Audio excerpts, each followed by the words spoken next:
भेजा। संभवतः सोमवार को यह दाखिल की जाएगी। ADG law and order Murugesan ने भी प्रेस वार्ता के दौरान बताया कि 500 पन्नों की चार्जशीट में 100 गवाहों के बयानों को दर्ज किया गया है। पूरे मामले में एसआईटी को 3 मोबाइल मिले थे, जिनमें से आरोपी अंकित सौरभ का था। वहीं एक अंकित का मोबाइल भी परीक्षण के लिए चंडीगढ़ एफएसएल भेजा गया। इसकी जांच रिपोर्ट भी चार्जशीट में शामिल है, लेकिन आज तक एसआईटी को अंकिता और पुलकित का दूसरा मोबाइल नहीं मिल पाया है। साथ की जानकारी देते हुए कहा गया कि पूरे मामले की जांच हो चुकी है, जो जांच बाकी है उसकी एसआईटी आगे भी जांच करती रहेगी। DIG law and order P Renuka Devi की निगरानी में एसआईटी जांच कर रही है। उनका कहना है कि सभी साक्ष्यों को कलेक्ट कर लिया गया है। फिलहाल अभी इस पूरे मामले में कुछ साक्ष्य बाकी हैं, जिनकी जांच की जा रही है और कोर्ट से नार्को की परमिशन मिलने के बाद उसकी रिपोर्ट को एडिशनल चार्जशीट के साथ भेजी जाएगी। आपको बता दें कि आरोपियों के खिलाफ 302, 201, 120B, 354 के साथ अनैतिक व्यापार निवारण अधिनियम के तहत आरोप पत्र दाखिल किया जा रहा है।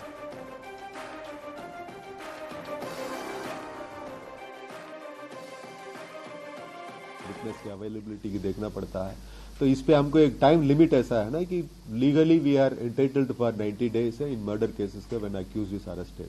सो हमने 90 डेज के अंदर हमने फाइनल चार्ज कर। तो सर ऐसा नहीं लगता आपको कि जमानत मिलने में अब उन्हें बहुत आसानी हो जाएगी? जब पहले चार्ज करता तब उनको जमानत मिलने का राइट बनती है, आप बिल्कुल नहीं होने का है।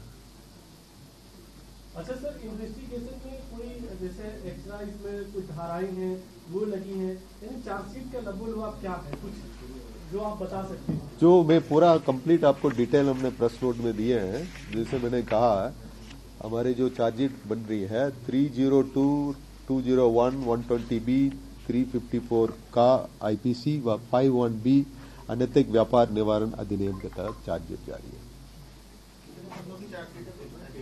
करीब 500 पेज की होंगी। हमारी करीब 100 विटनेसेस है, करीब 30+ एग्जिबिट्स है अभी तक का। सर वीआईपी वाली बात कहीं निकल के नहीं आई अभी तक? अभी तक का इन्वेस्टिगेशन में हम लोग पहले भी कहते आ रहे हैं, जो हमारे सामने जो बातें आई है वही है। जो कमरे जो वीआईपी कमरे उनका है, उस पर ठहरने वालों को वीआईपी कहते हैं। फिर भी सत्येंद्र बरथवाल हमारे संवाददाता देहरादून से हमारे साथ जुड़ रहे हैं। सत्येंद्र, क्या निकलकर सामने आ रहा है एडीजी साहब की प्रेस कॉन्फ्रेंस से? जानकारी क्या दे रहे हैं और क्या माना जाए अब ये केस किस दिशा में आगे बढ़ रहा है? बिल्कुल अनुपम, क्योंकि उत्तराखंड का ये बहुत चर्चित अंकिता हत्याकांड मामला था, जिससे कि पूरी देश और उत्तर प्रदेश के जो लोग हैं उनको झकझोर करके रख दिया था। तो इस पूरे मामले का 3 महीने का जो समय है, वो जो एसआईटी जब इसमें जांच करी थी, तो एसआईटी का जो 3 महीने का समय है वो लगभग पूरा होने जा रहा था। उससे पहले ही एसआईटी ने जो चार्जशीट है वो आज पीओ ऑफिस में दर्ज कर लिए और संभवतः जो आने वाला जो सोमवार है उसमें चार्जशीट कोर्ट में पेश हो जाएगी।